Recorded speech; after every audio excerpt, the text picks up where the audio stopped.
video module on reversing sales pressure.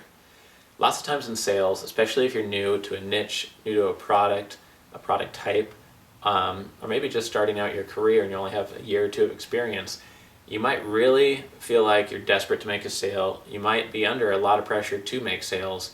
Maybe your company, department, or your job is in question unless you make enough sales. That is a lot of pressure. It's not imagined pressure. It really does exist in many types of sales positions. The trick is that lots of people don't like to buy when they feel pressured. They don't like to buy from someone that feels desperate. They don't like to buy from someone who's pushy, from someone who's trying to make a hard sell, from someone who calls back too often, from somebody who is somewhat rude in their emails, from somebody who's just trying to qualify them as a lead instead of adding value to them first. People can feel psychologically when you're leaning into them.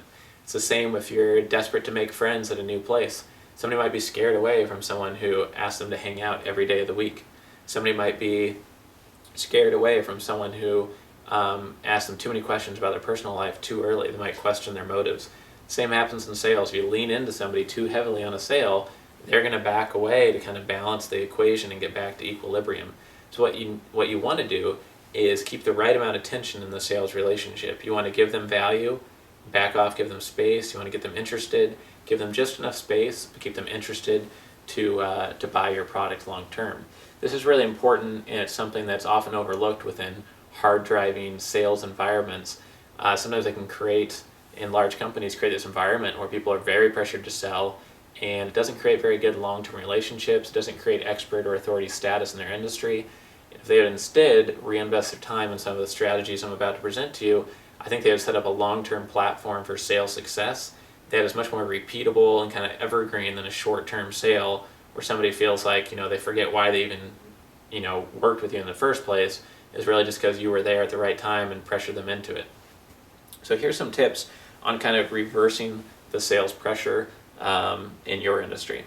One thing is to make sure that you present yourself as someone whose time is very limited because you've invested yourself in so many high value activities. You give speeches, you write books, you write articles, you write in a blog, you do news interviews, you do press interviews, you travel a lot, you work with a lot of different clients, you work with people that are very demanding and high level.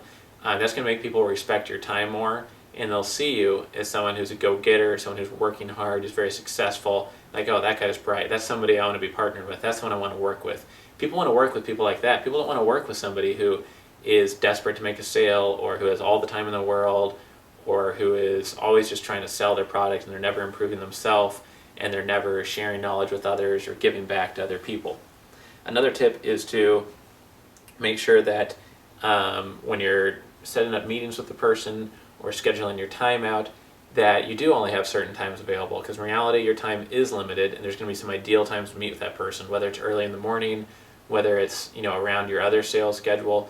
Make sure you don't say, well, I'm available to meet whenever you are. Have yourself be a little bit more limited and scarce of a resource so that they know that your full-time job isn't to come running every time they have a question, even though you might do that. You don't want to come off as a person who has all the time in the world to sell them. You want to be the busy person who's the authority and the expert in your niche. And if that's not true yet, start acting like you are that person, so you'll take the actions of becoming that more successful person in your industry. What I found is that if you look at the most successful people in most industries, those are the people who give the speeches, write the articles, write the books. They're seen as the authorities and the experts. And if you try to act like them, you go through this funny process of, at first it feels ingenuine. It feels like you're almost faking being an expert. But it turns out, to fake being an expert, you have to write the articles, write the books, give some speeches. You might feel like you don't really have the experience to do those things, but by doing those things, you improve yourself so rapidly that within just a year or two, you actually will be the expert, you will be the genuine authority, and then people will come to you more and more often and respect your time more, and you'll kind of reverse some of that sales pressure that we're talking about here. So really go through this path of feeling like you're faking it like you make it, but actually to do that for anything more than just a couple months, you actually are making it the right way. You actually are becoming a genuine expert, and then you really reach another level of success and can reverse that sales pressure so that clients might be asking to work with you, and you might say, well, we only work with this type of client, and Really, we try to qualify our clients to really be good long-term partners because we don't want clients turning over every year. So we really only work with clients that have this big of a team or this much in revenue, so that they might not even qualify to work with you instead of the other way around. And that is the best way to reverse the sales pressure, in a way where you're adding so much value to their life before you even work together that they would love to work with you, and they don't even know if you have the time or the ability to, because you're so busy obviously with everything else that's great that's going for you in your industry and your niche.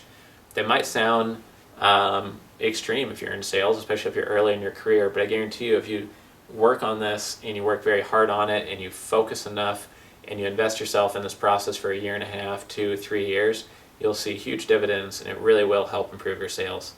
Hope you enjoyed this video. It's kind of a psychological perspective on reversing the sales pressure and finding as many ways as possible to do that, and just make sure you're not leaning into your clients too much. Again, this is businesstraining.com, where you can earn master's level qualifications to help you make more money.